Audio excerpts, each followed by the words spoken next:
They say we fear the unknown, that which we don't understand. Ghosts, demons, witches, these things are beyond comprehension. But one thing I do understand is timelines.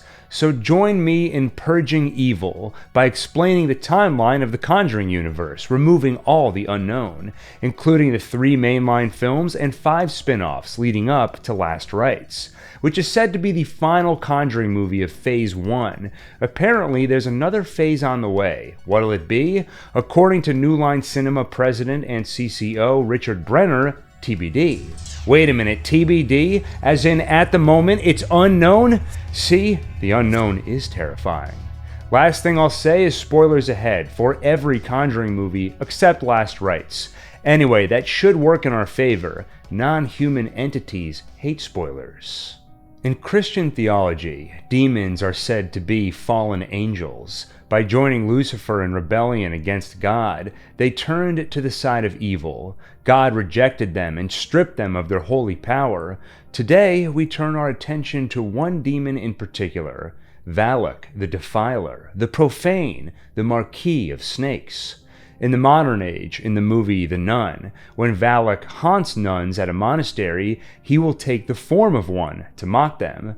But what is his true form? We see a sketch of it in a book when Father Burke is doing research in The Nun, and another glimpse in The Conjuring 2 while the demon is getting banished. Fun fact, by the way, James Wan only came up with the nun look during filming, but Conjuring 2 was originally supposed to feature a more demon-looking demon. Here's a behind-the-scenes video he shared on Instagram. The reason he changed it to a nun was to give the movie a more grounded and personal feel. Scary stuff. But in a world of demons and evil, there is of course good too. Like St. Lucy, patron saint of the blind. 304, the year of our Lord, she is murdered by pagans. First they light her on fire, but she doesn't burn. Before killing her, they gouge out her eyes. Her family escapes with those eyes and they become a holy relic. Hunted, that family scatters across the globe and has many descendants. In approximately 1600 years, that will include Lorraine Warren and Irene Palmer, the focus of both Nun movies. From the first Nun movie, fans already suspected a familial relation between Lorraine and Irene, given the casting. Lorraine is played by Vera Farmiga, and they cast her sister Thaisa as Irene. Irene's passport is also visible for a moment in the movie, and we see she was born in Bridgeport, Connecticut, the same town as Lorraine. We got our confirmation they're born of the same bloodline in The Nun 2, when it's revealed Irene is a descendant of St. Lucy. Then finally in the end credits on St. Lucy's family tree, we see Lorraine's name. The exact relationship between Lorraine and Irene is unclear, maybe distant cousins, and maybe they're also related to Annabelle? Her name is on the tree too. No last name either, just Annabelle. In the Dark Ages, the Duke of St. Carta builds an abbey. He writes countless texts on witchcraft and rituals in which to call upon the forces of hell. Hell uses him to open a gateway so that an unspeakable evil can walk amongst us. But the church storms the castle and seals the gateway using an ancient relic containing the blood of Jesus Christ. In order to contain the evil, however, perpetual prayer is required. At all times, at least one nun is praying. One stops only when another has taken her place.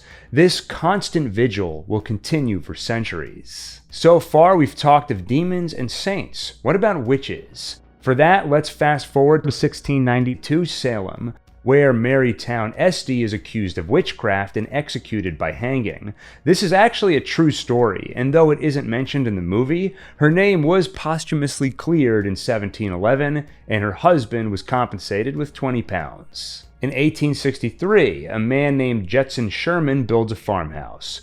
Only notable because Jedson is married to Bathsheba, who is related to Towne Estye.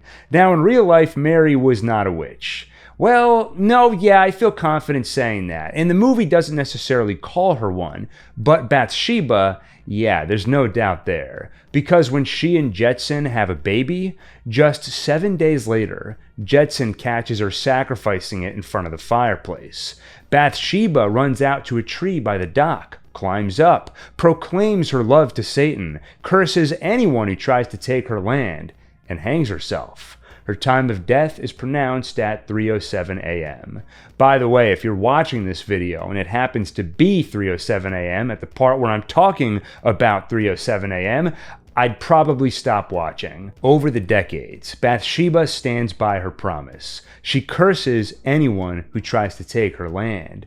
In the 30s, a woman, last name Walker, lives at the farmhouse with her boy Rory. Bathsheba possesses her, makes her kill her own son, then herself. And it isn't just the farmhouse, because that 200-acre farm will be subdivided and sold off over time. More houses will be built, more families will move in, and more will suffer under the curse. A boy will drown in a pond. A woman who works as a maid will take her own life. Now that's a lot of bad. Let's see how good is doing for a bit. Returning to the family line of St. Lucy, one of her descendants, Irene Palmer, is a child now. Her mother is deeply religious and says that God speaks directly to her, shows her things through visions. Irene's father doesn't believe her mother. He calls her insane and heretical, and soon a doctor takes her away. The truth is that Irene often has visions too, and after every vision she's left with the same thought: Mary points the way. Her father thinks her mentally unstable too, but word of her visions reaches the church, specifically Cardinal Conroy, who we meet in The Nun, and they get to Irene first, before a doctor can cart her away like her mother. Soon, she'll begin training to become a nun. And though she doesn't know it yet, destiny is knocking on that gateway to hell under the Abbey of St. Carta. Good thing their perpetual prayer is keeping that gateway shut, right? Well, I've got some bad news. World War II. Bad for a lot of reasons, but chief among them, bombs of war shake the Abbey, enabling the demon Valak to find another way through. He takes the form of a nun, perhaps to hide among them while corrupting them, perhaps to mock their faith, perhaps because James Wan thought it looked creepy. In 1944, an important event in Ed and Lorraine's personal lives. At age 17, she spots him working as an usher at the movie theater. They're taken with each other. They go out for ice cream, then to the park, and hide under the gazebo when it starts raining. There, they stand together until the rain stops. That's the love story we hear in The Conjuring 3. The Conjuring 2 also provided a little more context. Ed and Lorraine, at younger ages, each had supernatural experiences no one believed them about, until they met each other. Lorraine saw an angel once, touching the cheek of a little boy in the hospital, until it stopped and looked right at her. Ed's experience wasn't as wholesome. As a child, he actually found something hiding under his bed. It grabbed his hand and yanked him to the floor. His dad didn't believe him and forced him to walk back into the room and face his fears. He was scared to death until he remembered what a nun told him. God will be there for all who need. So he grabbed a crucifix and told whatever's there it better leave or God was going to kick its butt. Alright, this is all getting a little too wholesome. Let's fast forward a couple years to something truly awful. In 1946, Samuel Mullins, owner of Mullins Toy Company, makes a doll. You might recognize it. He's interrupted from his work by his daughter Annabelle. She slips a note under his door. Find me. It's a game she likes to play. He looks for her and finds another note. Closer. Samuel catches his daughter. They laugh. His wife Esther joins them, and it'll be some time before laughter is ever heard again in that house. Because the next day, tragedy. Annabelle is hit by a car and killed. After that, they pray and promise devotion to whatever power would allow them to speak to or see their daughter again. And it works. At first, they get little signs of her presence, and then she asks permission to move into the doll, you know the one. The desperate parents say yes, and after that, the presence gets stronger. Soon, they actually see her. Just glimpses, but she is there. It's too good to be true, and of course, it isn't true, because the thing they invited into their home and into that doll is not Annabelle. One day, it twists her form into something more appropriately demonic, then tears out Esther's left eye. The truth is that this thing is a demonic presence using Annabelle to manipulate them into giving it a soul. It tries to take Esther's, but Samuel reaches out to the church and they save her. As for the evil now attached to that doll, they lock it away somewhere in the house, surrounded by the Word of God, pages from the Bible. There, that evil will remain contained for a time. In the early 50s, a nun named Sister Charlotte, who we'll meet later in Annabelle Creation, pays the Abbey of St. Carta a visit. There, she takes a photo with a few of the nuns. She doesn't notice the extra nun in that photo, the one hiding in the dark. The one you and I both know is not a nun at all, but is actually Valak, the Defiler. In 1952, Father Kastner has a problem. He studies the occult on behalf of the church. That's not the problem I'm talking about. He also has a 20-year-old daughter, something he's had to keep hidden given his vow of chastity. That's also not the problem. No, the bigger problem is this. Where Kastner has been studying the occult so the church knows better how to combat it, his daughter Isla has instead become fascinated by it. Soon, she'll even put it into practice. Now we're through most of the flashbacks and references to the past, which means it's time for the chronologically first Conjuring movie, and it's one of the spin-offs, The Nun, which takes place in 1952, when the Abbey of St. Carta falls. By now, all in the Abbey are dead, except two, Sister Jessica and Victoria. As a Hail Mary pass, Jessica heads into the catacombs to retrieve the ancient relic, the one that sealed the gate a long time ago, the relic containing the blood of Christ. She fails, but before she's gone entirely, she reminds Victoria what has to be done now. For the demon to enter our world, it must possess a human soul. That cannot be allowed to happen. So, as it comes to take her as a vessel and escape, Victoria instead hangs herself. Now this abbey is cloistered, sheltered from the outside world, so they have supplies delivered quarterly from the village. They've had this arrangement for centuries, but the last 2 years, the delivery man has been Maurice Theriault, and at the next delivery, he finds Victoria's corpse hanging outside the abbey. Word reaches Cardinal Conroy, and he sends 2 representatives to investigate. Father Burke, who has experience investigating unusual Catholic phenomena, and Sister Irene, recruited years ago by Conroy himself for her visions. Maurice takes them to the abbey before hastily returning to the village, bumping into an undead Sister Victoria along the way, nothing compared to the hell waiting for Father Burke and Sister Irene in the abbey.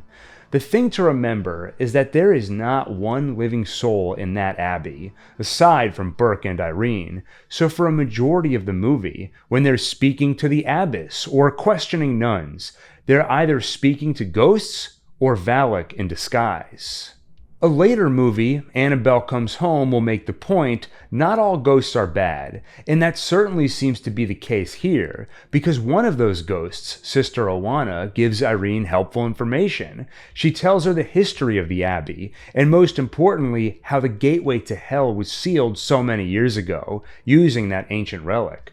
Over the nights they spend at the abbey, they face hauntings of all sort. Father Burke is buried alive. Sister Irene catches a glimpse of Valak himself. It starts as a shadow creeping along the wall until it reaches the mirror and becomes the ghostly reflection of a nun. When Irene turns, Valak's form as a demonic nun is there to grab her. On their second night, Burke almost meets his end when he's attacked by the undead Sister Victoria, until Maurice shows up with a shotgun. He returned earlier than planned when he realized the two were likely in trouble and could use help. Together they fight off another undead nun, Sister Llorona, and now it's fair to say their investigation is complete. Have the grounds become unholy?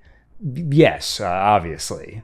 At this point, Maurice is ready to get the hell out of there, but Irene knows they cannot leave with a gateway to hell open in the catacombs. They have to seal it. For that, they need the relic. They find a statue of Mary, and when light shines on her finger, it's like that thought Irene is left with after every vision.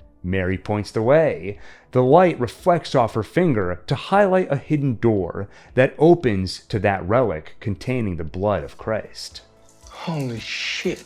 The holiest. Now they just have to navigate the catacombs, facing more ghosts along the way to find that gate. They do find it, but not before Valak takes Irene as a vessel. She's only freed when Maurice gets some of that ancient blood on her. Valak comes for Irene again, lifts her by the throat, and grabs the relic, only to find it broken and the blood gone, before Irene spits that blood in his face. Valak flies apart and sinks back into the gateway, now sealed again. They leave, secured in the belief that holy ground once again separates their world from hell. Maybe that's true. Where they're wrong is that Valak is on the wrong side of that ground. If they looked closely, maybe they'd notice the upside-down cross formed on the back of Maurice's neck, indicating he is now a vessel for that demon. Over the next 4 years, Father Burke is made a bishop before he tragically succumbs to cholera. Maurice lives, but is unaware that at times he's used as Valak's puppet, who was once an angel with holy power until it was stripped away from him ages ago. Now, Valak has an idea how to get some of that holy power back. The eyes of St. Lucy. Her eyes have become a holy relic, hidden somewhere by her family, protected by her descendants. If Valak could find those eyes, he would have a taste of that power again. Through Maurice, he seeks out St. Lucy's descendants in search of those eyes, and if he doesn't find them, he leaves those descendants for dead before moving on. The latest victim is a priest found immolated in Tarascon, France. Before that, a 90-year-old nun who shot herself. A priest who cut his own throat with a rosary during Christmas Mass. A novitiate who threw herself out a window. So clearly Maurice doesn't have to kill someone with his own hands. Valak just needs him in their vicinity. Then his demonic power can do the rest. Now in 1956, Maurice finds himself at a boarding school. Other than the strange episodes where he finds himself confused or in a strange location, things are good here. He's even become close with the teacher, Kate, and her daughter, Sophie. Oh, also other than the bizarre deaths happening around him, other than that stuff, things couldn't be better. The church catches wind of these strange deaths and notices they follow a path starting from Romania. Romania, the location of the Abbey of St. Carta.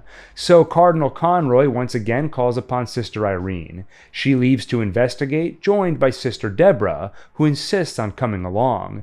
Deborah's been having a crisis of faith and would love to witness a miracle firsthand.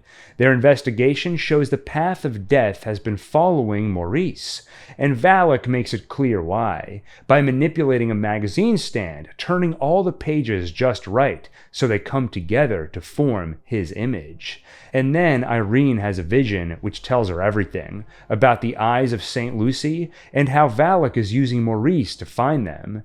Meanwhile, the children of that boarding school are treated to his haunted stylings. One child even catches a glimpse of the future when she finds a door where there shouldn't be one. Opening it reveals a hallway to the Warrens' house, and standing at the end of it, the demon nun. This is the exact same shot used in The Conjuring 2, which takes place 25 years later, when Ed and Lorraine's daughter is just staring down the hall. Mom, who's that? Reveal, none at the end of the hall. Through some demonic nexus in time, a little girl named Sophie sees it too, a quarter of a century earlier. There's also death, of course. Madame is called into the chapel by the voice of her son. The chapel she chained off when her son died there during the bombings. She follows the ghostly image of her son until it kills her.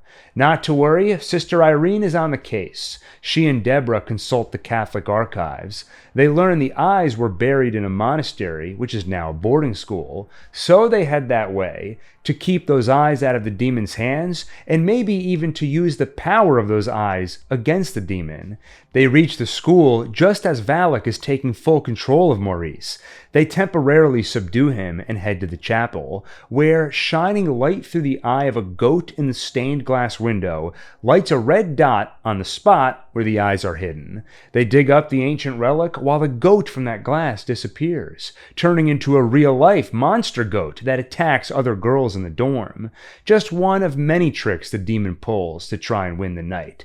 But ultimately, Irene and Deborah get the eyes. Yeah, about that. Valak takes those eyes and gets his power back. First order of business, burns Sister Irene. That's when Irene begins to realize that she is a descendant of St. Lucy. She has visions of the saint, of her mom, and even visions of Lorraine Warren. And just like St. Lucy, she is not burned by the flames. Then a power greater than Valak's, faith. Something Deborah is starting to feel a lot of. It is hard to doubt after the things they've now seen. Actually, it's almost no longer even a matter of faith. I mean, she's literally seeing a demon and the descendant of a saint impervious to flames. At this point, it'd be willful ignorance not to believe. In any case, she and Irene pray together. A specific prayer, the Eucharistic prayer that turns wine into the blood of Christ. Why? I mean, is there even any wine around? Well, after this place was a monastery and before it became a boarding school, it was a winery. Barrels explode and drown the demon in holy blood until it disappears in a pillar of flame.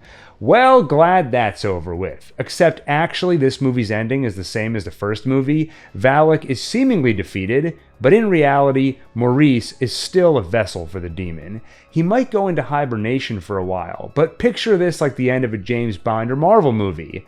Valak will return.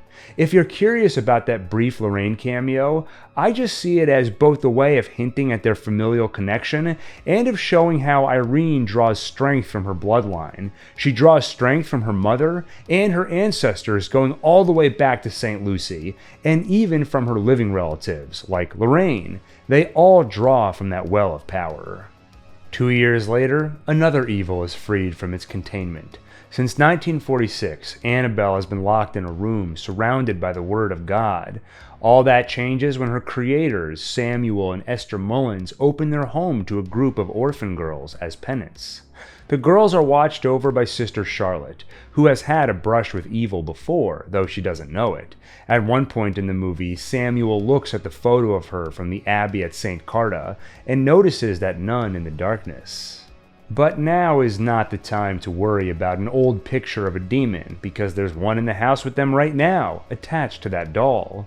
12 years after it was locked away, it's let out by one of the girls, Janice. She can't move as well as the others, thanks to a bout with polio. They all play outside and she's stuck in the house. It can be lonely. Perhaps that's why the evil chose to prey on her. It happens on the first night and starts the same way it so often does, with footsteps in the night. Then a note under the door, just like the ones little Annabelle used to leave her father. Find me. Janice follows the note to Annabelle's old childhood bedroom, unlocked by that evil force, and then to the little compartment behind the wall. She opens it to find a dark room lined with Bible pages, and in the middle of it, a doll.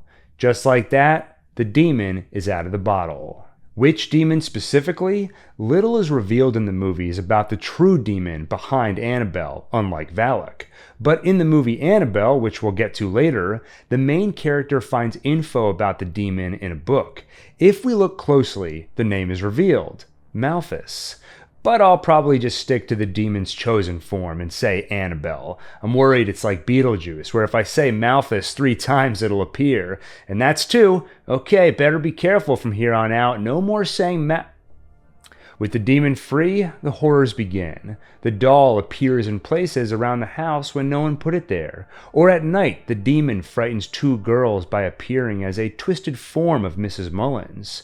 Another night, Janice is called to Annabelle's room again and finds her diary. Many pages are filled. After the day she died, of course, the pages go blank. Mostly. On one recent page, Janice finds a few words scrawled. Dear Diary, today I came home. And then Janice meets her, Annabelle. At least that's the face it presents. Will you help me? What do you need? For a moment the demon shows its true face and answers in a voice decidedly not that of a little girl's. It tells Janice exactly what she needs. Your soul. The demon tosses her off the second-floor balcony. Walking was hard before, now it's impossible. The next morning they take Janice to the doctor and she comes home in a wheelchair. The day after that, Annabelle returns. First she took a leg, now she takes the rest, vomiting some demonic fluid into Janice's mouth to steal her body and soul as a vessel. Valak used a similar approach when he took Maurice, though in that case it was a snake rather than demonic bodily fluids. Now, all hell can really break loose. Samuel Mullins is painfully killed. Janice's friend Linda gets the idea it's all the doll's fault, so she tosses it in the well. When something tries to pull Linda in after it, Sister Charlotte is ready to admit something demonic is afoot, especially when they run back inside and find the doll waiting for them.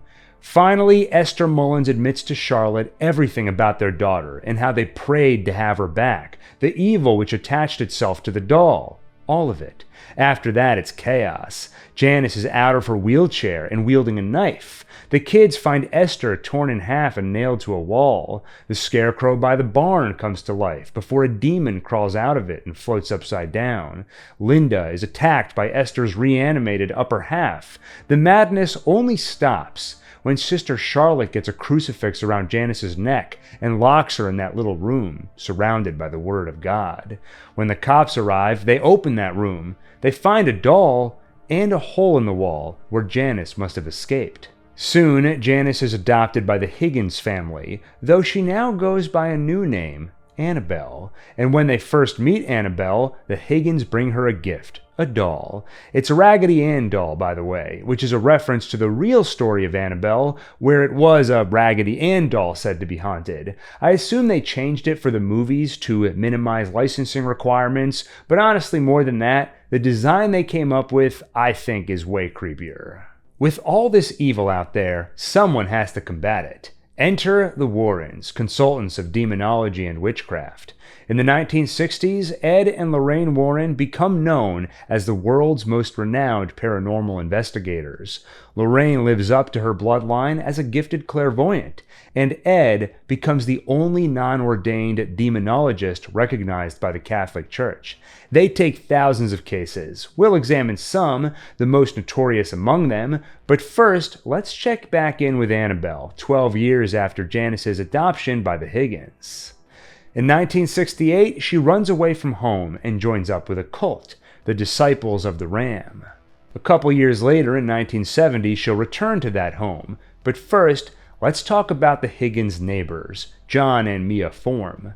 Mia is expecting. And more good news. Her husband tracked down the doll she's been looking for, the one that will complete her set. You know the one I'm talking about. What, are you scared? It's just a doll, relax. And that's true. It is just a doll. Until Annabelle comes home. She brings with her a fellow cult member, and together they murder her adoptive parents. Then they pay the neighbors a visit, Mia and John. Annabelle grabs the doll, while her cult friend stabs Mia, dangerously close to hurting the baby, but she does live. The police arrive and shoot the man dead. As for Annabelle Higgins, she cuts her own throat while cradling that doll, and some of her blood drips into its eye. Now that doll is no longer just a doll. Now it's home to a demon named Annabelle. Thought you had me there, didn't you? Mia and the baby survive the attack. She'll just have to be careful for the remainder of the pregnancy.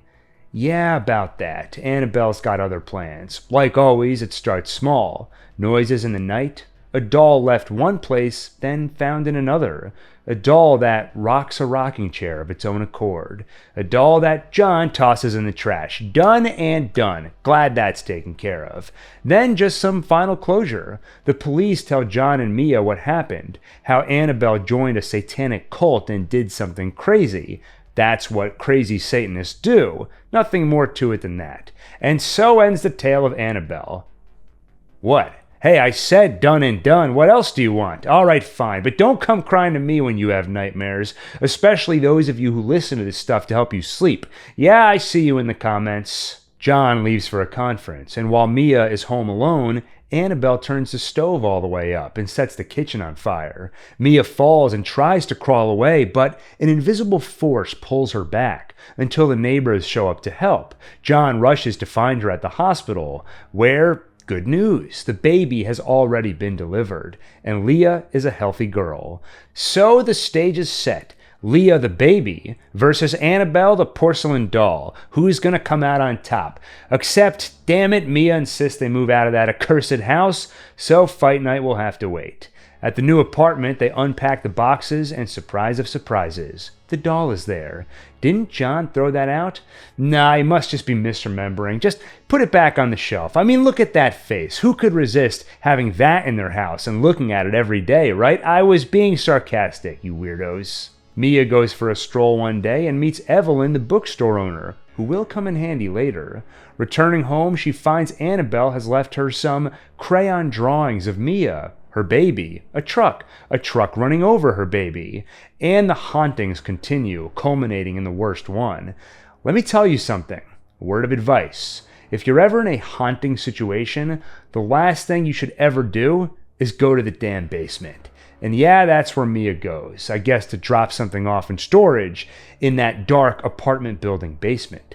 Suddenly, the cries of an infant and a stroller that moves of its own accord.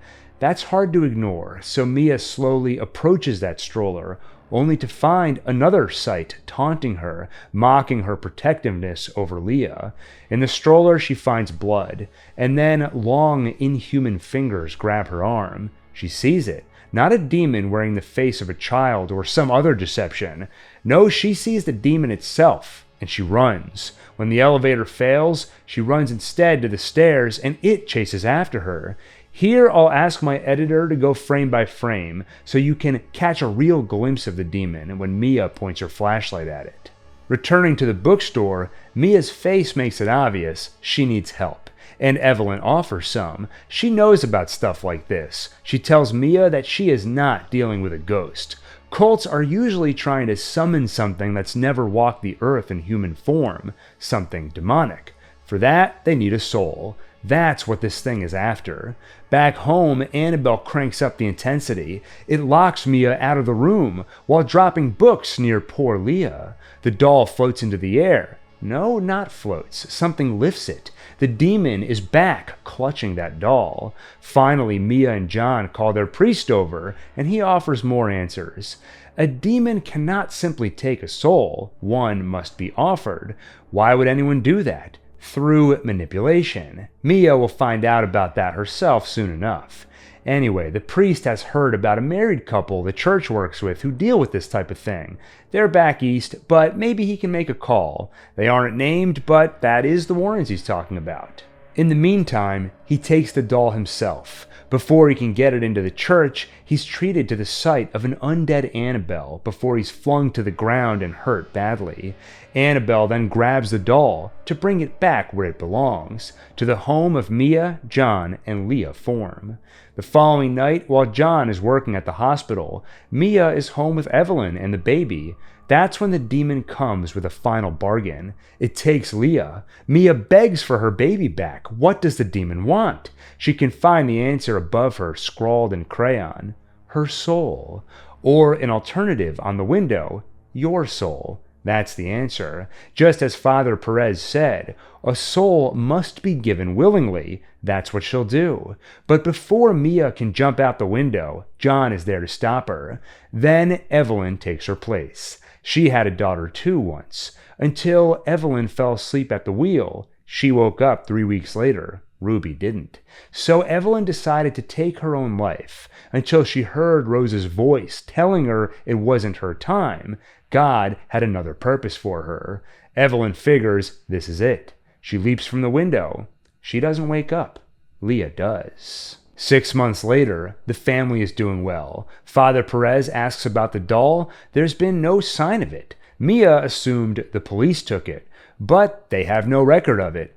Well, here at One Take, our records are impeccable. I'll tell you where it is. The doll is at an antiques shop. A woman is buying it right now as a gift for her daughter, Debbie. That goes about as well as you'd expect. Starts small and gets worse. They call in the Warrens to investigate. This is seen in the cold open of The Conjuring, which, as a keeper of timelines, is the most offensive and frightening moment of the franchise, because it contains a temporal contradiction, what some lovingly call a retcon. See, what does this say right here? 1968. And what does it say right here? 1971. So what the hell is going on? Well, The Conjuring came first in 2013, and it says they took the Annabelle case in 1968. In 2014, Annabelle came out.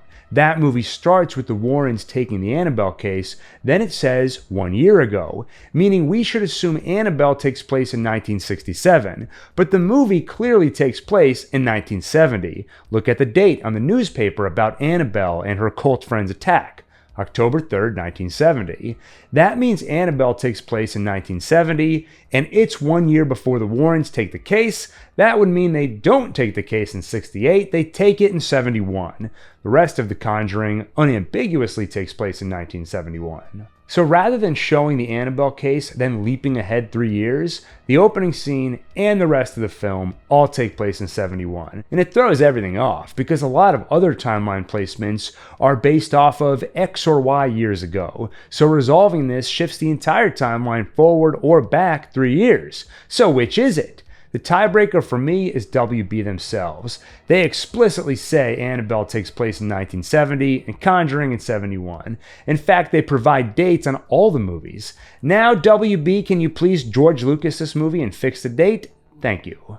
Anyway, I've been putting it off long enough with all that retcon talk. It's just that we're about to get to some really scary stuff, so I was stalling. All right, let's go. And if this was the kind of channel where I do memes and random cutaways, right here I'd put Kel saying, "Oh, here it goes." As I was saying, the Warrens take the Annabelle case. They can tell right away the doll is not possessed by a ghost or anything like that. It's become a conduit for a demon, so destroying it would only make things worse. The best thing would be to seal it somewhere it can stay contained. They put it in the back seat of their car and make the drive home. It is not an uneventful drive. They come across a car accident where Lorraine spots a confused spirit, a girl who died in the wreck, and Annabelle decides to get in on the action.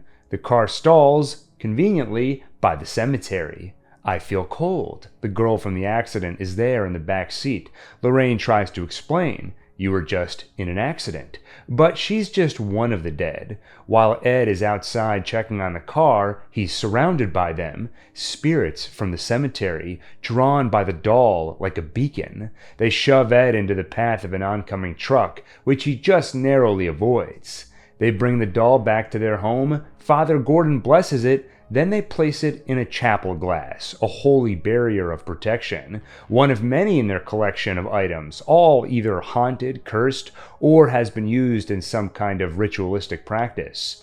Now, the evil is finally contained, as long as no one opens that glass box. But who would do a silly thing like that? I wouldn't worry about that. If you want to worry about something, I'd put that energy toward Valak, still festering inside our good friend Maurice. It gets so bad, he requires an exorcism. The Warrens are part of it, and it takes a toll, especially on Lorraine. The demon, Valak, gives her a premonition of Ed dying. More on that later. And the exorcism doesn't seem to help Maurice all that much, because after that, he tries to kill his wife, but instead shoots her in the arm, then turns the gun on himself. We hear about this in The Conjuring as part of a presentation Ed and Lorraine give, with some archival footage of the exorcism. In The Nun, released 5 years after Conjuring, it was a twist when we found out they were the same character, because the whole movie he goes by his nickname Frenchie. Then in the end, we find out his name is Maurice, and it cuts to 20 years later, where they've reshot the exorcism footage using the actor from The Nun. It's a sad ending to the character, and I like to imagine the reason he shot his wife in the arm, it's not because he missed, it's because there was still a little piece of Maurice in there. He managed to move the gun just enough at the last second to save her. then sacrificed himself when he realized there was no escaping the demon, and he didn't want to hurt anybody or risk hurting her even more. Anyway, like I said, this exorcism took a heavy toll on Lorraine. She had that vision of Ed dying. After that, she locked herself in the bedroom, didn't talk or eat, and didn't come out for 8 days. Ed is protective after that, but little can stop Lorraine from getting involved when she sees a family in need. Now we turn our attention to one of Ed and Lorraine's cases that is so malevolent, it was locked away for decades. It's about Roger and Carolyn Perrin and their 5 daughters who move into a farmhouse in Harrisville, Rhode Island. A farmhouse where over a century ago, a witch, Bathsheba, sacrificed her baby before running to the tree by the dock, proclaiming her love for Satan, cursing anyone who tries to take her land, and hanging herself at 3:07 a.m. Now in 1971, this family takes that witch's land. You know what that means. The demon will possess the mother, Carolyn, and make her kill one or more of her own children. But it doesn't happen overnight. First, Carolyn has to be broken down and her will crushed. Their first night there, all the clocks stop at 3:07 a.m., and they find the family dog outside, dead. At first, it's mostly the kids who sense a presence, something tugging on Cindy's foot at night, whispers in the dark. April talking to a kid who isn't there, the ghost of Rory, killed by his mother 40 years ago. It's during a game of hide and clap when their mother Carolyn first gets real scared. The game is simple. Carolyn wears a blindfold while April hides. Carolyn says clap, and April claps. Then Carolyn tries to find her daughter by following the sound. Only when she says clap, it isn't April who claps. It's someone else's hands peeking out of the wardrobe, the one that was there when they moved in. Then one night, while Roger is on the road, Carolyn hears that clap again. It must be the kids, up way past their bedtime, except they're all asleep. And how to explain why suddenly all the pictures fall off their wall, and another clap. The cellar door creaking open, the old piano playing itself, beckoning her to come downstairs. Not to the cellar, let's call it what it is, the basement. She does take a few steps in that direction, enough for the door to slam shut and knock her down the stairs. A ball spontaneously leaps off a shelf, the light goes out, a giggling Rory in the dark. He asks if she wants to play hide and clap. He gets the game started himself, clapping right by her ear. The kids don't fare much better this night. Cindy sleepwalks, banging her head against the wardrobe. But what's worse is what they find on top of that wardrobe. A strange, angry woman. John comes home that night to a house of screams. Now Carolyn is desperate. She finds Ed and Lorraine Warren at a lecture and begs their help. Of course they give it. Lorraine can immediately sense evil in the house, and she can see those roaming spirits. April even tells her how to see Rory. Crank the music box, and when the song ends, he'll appear in the mirror. Sure enough, Lorraine catches a glimpse of the boy. Outside by the dock, she sees the woman hanging from the tree, only she doesn't know yet that it's a witch and the cause of all this. Ed and Lorraine's prognosis? The house needs an exorcism, and leaving the house will do no good. The dark entity has already latched to the family itself. For the church to authorize the exorcism, they need to gather proof. First, some research reveals the history of that house and the witch who lived there, Bathsheba. Now, time for the proof. They bring to the house their technical assistant Drew to film and record, along with a police officer. While they wait for something to happen on camera, Ed and Lorraine bring a feeling of safety and warmth to the house, a welcome change of pace that won't last very long. In fact, while she's outside, Lorraine spots a woman in the window. Before she can get inside, that woman, Bathsheba, has already vomited her fluids into Carolyn's mouth, which in this world means possession. Inevitably, with all those cameras and equipment, they do soon have that proof. And listening to the cries of the spirits, Lorraine understands what's happening. Possess the mother to kill the child. Father Gordon promises to get approval from the Vatican as quickly as possible. Not quickly enough, it turns out. While the family stays at a motel, Carolyn, possessed by the witch, takes Christine and April back to the house. She'll kill them and herself without some kind of intervention. So it'll have to be Ed. He isn't authorized to perform an exorcism, and he's never done one himself. But no choice. And it doesn't work. Carolyn gets hurt, Lorraine and Ed get hurt. They can't win this fight, but maybe Carolyn can, by fighting from within. Roger encourages her. Lorraine tells her to think of a happy day at the beach, one of her best memories. Think of her children. Think of what you'll be leaving behind. And that does work. Soon the witch is gone and Carolyn is still there. Afterward, Ed and Lorraine put the music box in their cursed collection. Oh, and some good news. The Vatican just approved the exorcism. Speaking of that cursed collection, by the way, next year in 1972, that room turns into Toy Story because the Warrens leave the house and all that stuff comes to life. Or maybe I should say reanimates. Bottom line, all hell is about to break loose. But first, a sad story. Their daughter Judy is lonely. She's an outcast thanks to her parents' unique line of work, not to mention the public scrutiny in the news. Heroes or a hoax? And they're definitely not hoaxes. She's sad, and it's extra sad because her birthday is coming up, and no one is going to show up, except maybe her babysitter, Mary Ellen. When the Warrens head out for an overnight trip, they leave Judy in Mary Ellen's care, trusting that neither will open the door to their artifacts room. Only problem is that they aren't the only ones at the house that night. Mary Ellen's friend Daniela stops by too, and she has an interest in the dead, specifically her father. He died in a car accident. Daniela was the one behind the wheel, so she blames herself. She would give anything to see him again and say she's sorry. So she snoops in that room, searching for a way to speak to the dead. No luck. Until a sound of something banging against glass. Annabelle has slumped forward out of her chair.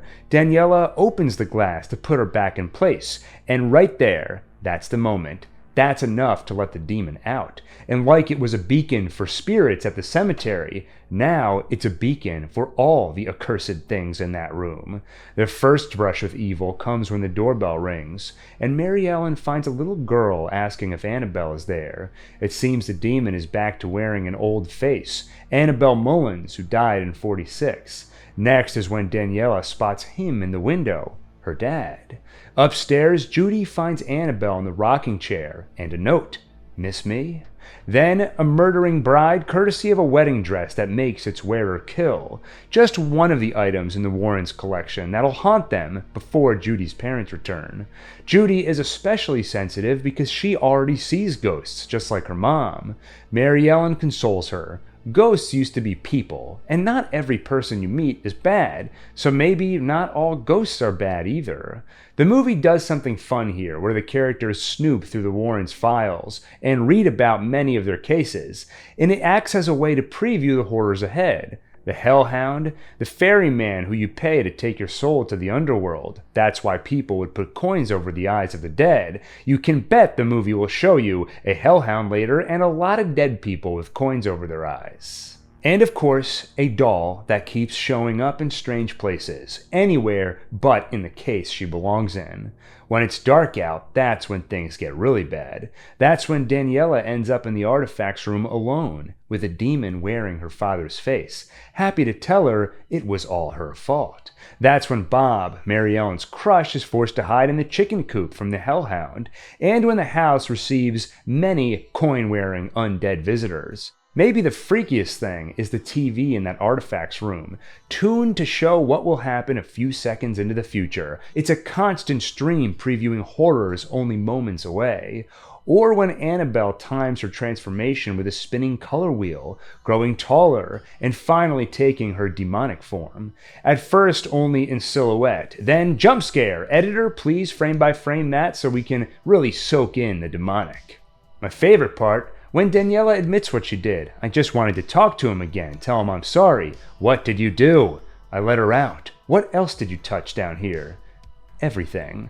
After that, she gets possessed by that evil wedding dress through the usual mouth vomit method, ew. But there's no tricking Judy. Like her mom, she can sense things, and she can tell Daniela isn't herself, she's possessed.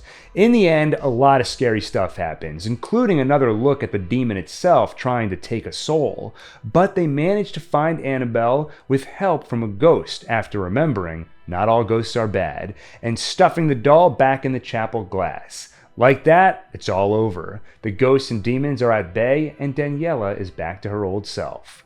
When the Warrens return, Judy admits what happened, which itself is already punishment enough. And by the way, more good news. Mary Ellen and Daniela show up to her birthday, but not just them, they've also gathered a group of kids to join them. With their help, Judy finally feels accepted. One more piece of good news. Lorraine has a little talk with Daniela's deceased father and passes on a message. What happened wasn't your fault. The next year, Father Perez from Annabelle provides some guidance on a case involving La Llorona, or the Weeping Woman, a vengeful ghost. Though this one is more of an Easter egg.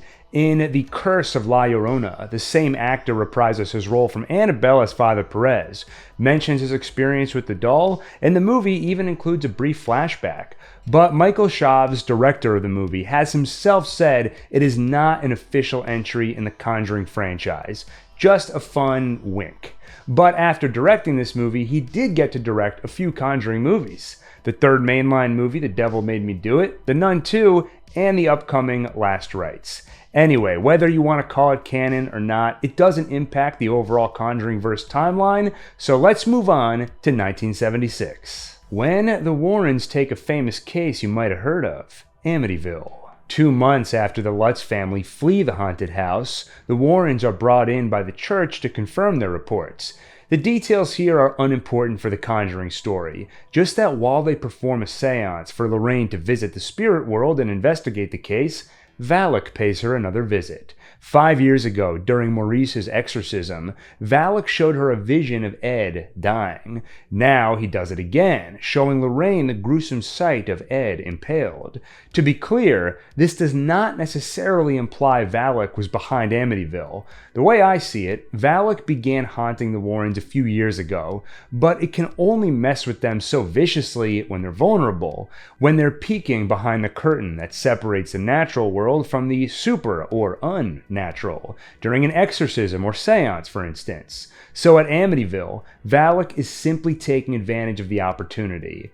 Why? It isn't stated explicitly, but I believe Valak is trying to intimidate the Warrens into stopping their work, and he almost succeeds. Think about it. In the first Conjuring, Ed got so worried for Lorraine, he didn't want her involved in the exorcism. Now, we're about to see that Lorraine is going to be so worried about Ed, she'll be hesitant for them to take their next major case. Bottom line, Valak wants the 2 most powerful demon hunters to stand down, because he knows they might actually succeed in banishing him back to hell. Anyway, let's move on to that next case, the Enfield Poltergeist. In 1977, Enfield, London, the Hodgson family is subject to a haunting. One of their daughters, Janet, wakes up in the middle of the night downstairs next to a chair. Later, they will learn this is the chair Bill Wilkins was sitting in when he died of a hemorrhage. And Bill Wilkins is the one haunting them. He doesn't mean any harm. He just came home from the grave to see his family, only to find the Hodgsons instead. And now they find strange things, like the TV changing channels, only for them to find the remote on Wilkins' chair, or a corpse that appears for a moment to scream and remind them whose house this is. Yes, this undead spirit does not mean harm, but we know there are worse things than ghosts. Demons. Once again, Valak seizes opportunity. The demon uses Wilkins as a pawn. Paranormal investigators will only see a ghost, hiding the truth that Valak is here, allowing him to complete his work uninterrupted, using Wilkins to weaken Janet's will and eventually take her soul. When Valak takes over from the ghost, The hauntings are far more malicious, like when it takes the form of the Crooked Man, an image borrowed from a nursery rhyme, maybe amusing as a sketch on a children's toy, but something else entirely when it's in the flesh, a tall, crooked thing mocking the human form, menacing a family. This case gains the attention of the church, but they're afraid to get involved. It's already a media circus, and if it turns out to be a hoax, it'll be a disaster. So they ask the Warrens to check it out. They almost refuse the case too. Lorraine is worried about her visions. She's worried that Ed might end up dead. Not only that, Valak recently visited Ed too in his dreams. He painted what he saw, and of course, Lorraine recognized it.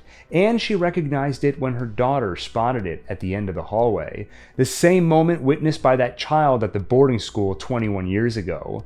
Lorraine followed the demon only to be treated again to that vision of Ed impaled. She demanded to know, "Who are you?" In a trance, Lorraine scratched the answer into a book before Judy woke her up. All the warning signs say it's time to retire, but Ed refuses. 6 years ago, Lorraine convinced Ed they had to help a family, even if it was a risk to her. And now it's his turn to convince her. They do not run from fights. The Warrens come to London. Like they were for the Perrons, they are a beacon of hope for the Hodgsons. Ed even grabs the guitar to sing them some Elvis when the record player doesn't work. Especially appreciative is Janet, the 11-year-old girl Bill and Valak have been speaking through. Life as a conduit for a ghost commandeered by a demon has not been easy. At this house in Enfield, the Warrens are witness to many strange things. They gather much evidence, but proof? They don't find it. In fact, the opposite. They see irrefutable evidence that Janet is faking it. So, time to pack it up. Time to go home. Until Ed realizes something. 2 recordings of the ghost speaking through Janet from 2 separate occasions. Help! It's like God. And Me won't. Played over each other. The full message is clear. Help me. It won't let me go.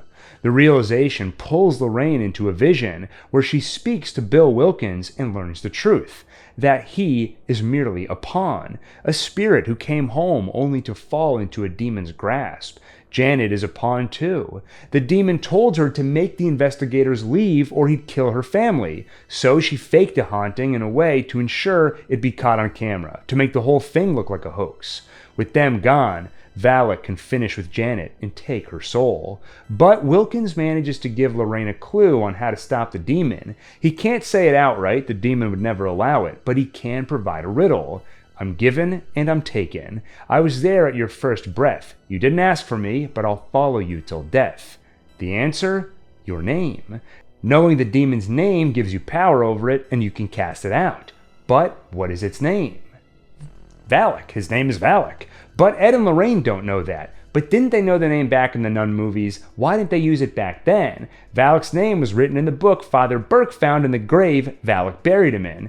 Which, actually, why would the demon lead Burke to the book with all that info? Anyway, the assumption we have to make is that Burke had the name, but didn't know it could be used to banish the demon, while Ed and Lorraine do know that, but don't know the name. They return to the house to find a possessed Janet. Lightning strikes a tree, leaving a sharp fragment in its place. This is it. This is Lorraine's vision, and that spike of wood is what will impale Ed. In their battle, the demon pulls out every trick, including the return of the Crooked Man, a distraction to keep Ed from Janet, who, puppeted by the demon, is about to leap from the window onto that spike. Once Janet is dead, Valak can take her soul. Ed catches Janet, but ends up hanging out that window. If he falls, it'll be the death Lorraine saw in her visions. But she remembers something. Back home, she had the vision of the demon. She asked, "Who are you?" It answered, and she scratched its name into the Bible. Checking it now, she finds the answer. Valak. Why the demon admitted its name? Maybe it doesn't know how much power it gives them, how Bill knew it would give them power. Maybe in death you gain some spiritual knowledge. Lorraine shouts at the demon, and by name condemns it back to hell. Now, Valak is really gone. Lorraine helps Ed back into the house, Janet is herself again, the family is at peace. and the Warrens add another item to their collection, that children's toy depicting the Crooked Man.